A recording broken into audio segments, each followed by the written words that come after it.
Good morning, good afternoon, and good evening, and welcome back to the Blacklist. So, the Italian Tier 8 heavy auto-reloading premium tank, the Biconte C45. A damn good tank. I got it in a loot box at Christmas time. And yeah, I've just been playing it and building up some cash credits. As you can see, made a bit of a mistake there. I cut that corner a bit too shallow while I'm trying to get in this position next to the church. However, I managed to get away from it. So this is a really great battle that I thought you needed to see because it was just so good in so many different ways. I didn't really play the tank the way it should have been played. However, it was still an awesome battle and it was just a lot of fun to play. I'm not going to go through the stats of the tank because so many people have already done it. I got this tank in a loot box at Christmas time. But anyway, I digress. So, I've got 3 shells loaded. So, I'm waiting for this IS-2. That's 1. Bam.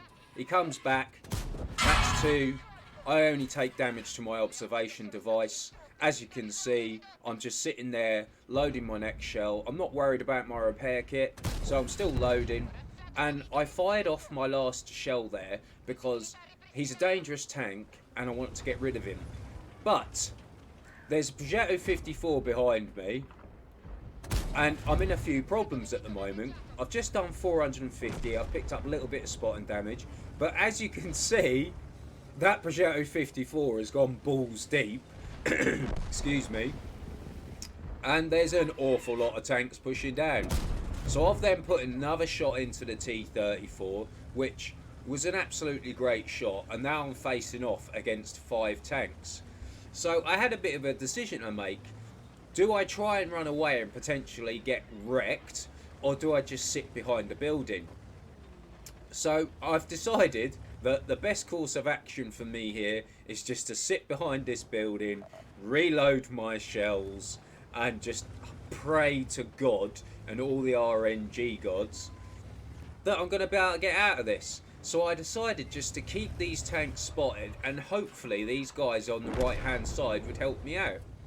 And they are quite nicely. I'm picking up spotting damage, ironically enough, in this position, because the guys on the right hand side are keeping me alive. Anyway, I digress again. I've now got 3 shells, but there's a whole bunch of tanks in front of me. So I've really got to stay behind this building just to hope that the guys on the right hand side and the TDs behind me are actually going to help me. So I've just got to wait for someone to be silly enough to come round the corner, and hopefully I can take off tracks or something like that. So I'm sitting on 1 kill, almost 2k damage, and it's looking pretty nice. I've spotted the Progetto 54, he's decided to go that way. So again, I'm just sitting behind the building. I'm not being ridiculous. I'm not trying to charge in after anybody. But we are starting to lose tanks, and we're 2 tanks down. So I thought I'd try and fire a shell rather, in the direction of that G-saw. Unfortunately, it didn't work out like that. But I'm still getting spotting on the T-34. So here's the G-saw. I've put 1 into him, taken his track. I've taken 2 in return, which is not absolutely ideal.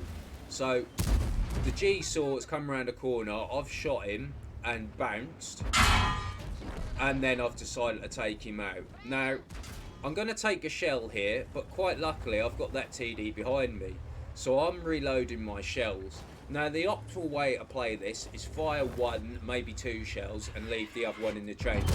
But I've gone round, I've hit him, I've blocked some more damage, which is absolutely fantastic.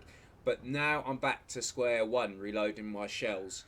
I've done 3,258 damage in this thing. Well, spotting damage anyway. And 2,712 actual damage with 3 kills. So I'm having a good day. So those 5 tanks that were down there, I've just absolutely wiped out through spotting or taking them out myself. Now, there's the mash breaker over there, a G-saw, T-54 mod 1's pressed all the way up there. So I'm still trying to be really, really careful of this Emil. So I've tried to fire a shell through there, hoping it's going to hit the mod one. Totally fluffed it. So I'm firing that shell again. And the T54 mod 1 is literally right there. My shell's not going anywhere. So I'm now down to one shell. I've got to reload a shell again. So firing one shell at a time is the way to go. So I'm looking for this mod 1. There he is. I'm aiming in. Bam. Took him out for 43. No, it's not a lot of damage, but I got some spotting damage. And I also managed to secure a kill. So I put one in the mouse breaker. Didn't actually manage to hit him. But I know that the mill is still down there. So I'm obviously on 4 kills at the moment. So rather than just going straight across to the mill's last position, I've decided to go the long way round, just to give myself enough of a chance to reload that shell. So now it's 10-8 in our favour. So we're doing pretty well. We're now on 11-8 in our favour. So what I'm doing is I'm now looking to take this mill out. So I know by the time I get there, I'm going to have reloaded all 3 shells. The mill knows that I'm coming, so I've gone around the corner a bit carefully. It's now 12-9, so we're looking pretty good at this point. So there's a bit of a ridge line here, so I've popped up, bounced one from the mill. He's gone a bit higher, so I've now put 2 into the mill. So I'm looking pretty good at the moment, but I'm trying to reload my shells. The reason being is because I want to wipe him out in 2 shells. So he's come down, come after me.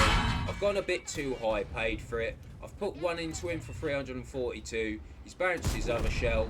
I've put the other one into him, wiped him out. I'm now on 5 kills. Now, to be honest with you guys, I don't manage to get my top gun, so a bit of a spoiler. So what I'm going to do is I'm going to take you over to the post-game stats after the battle. So it's just pretty much the mouse breaker left. There he goes. So we're going to go over to the post-game stats to see how I did. Hi guys, here's the post-game stats as promised from the Blacklister. So I got my ace tanker, which I'm really proud of. I got spotter, which I couldn't really understand at the time, and high caliber and all the usual ones. And I cleared 240,017 credits. So if we go on to the detailed report, I still cleared 211,000 credits. I was running the cash booster at the time. So I got 4,155 damage with 5 kills, but the reason why I got ace tanker, I got 3,354 damage in a heavy tank, which was absolutely brilliant. I was well chuffed when I absolutely saw that. The Biconte is a great tank if you can get it into the right positions and get used to that mechanic of firing one shell, reloading, then firing again. The only time you should really fire all 3 shells is when you're guaranteed to wipe a tank out. That's pretty much the only time you should do it, because it takes such a long time to reload. Really great game. Got my ace tanker. Very happy with it. And you know, I got it in a loot box, so it was a free tank. Someone kindly donated it to me on my stream on Twitch. So guys, you may notice in the top right hand corner that there's a rabbit. Now that rabbit is for Sneak Energy, which is a natural energy drink designed for gamers. It hasn't got all the nasty chemicals in that Monster and Red Bull and quite a lot of the other energy drinks have got. So it's really great. So there'll be a referral link. Click on the referral link. You get a free shaker and 5 sachets to start with. Please go and check it out. Well worth it. Also, I've got a Twitch channel which I run on the NA server at the moment for World of Tanks. So yeah, come check me out, come support me. It'd be absolutely fantastic. Alright guys, catch you later.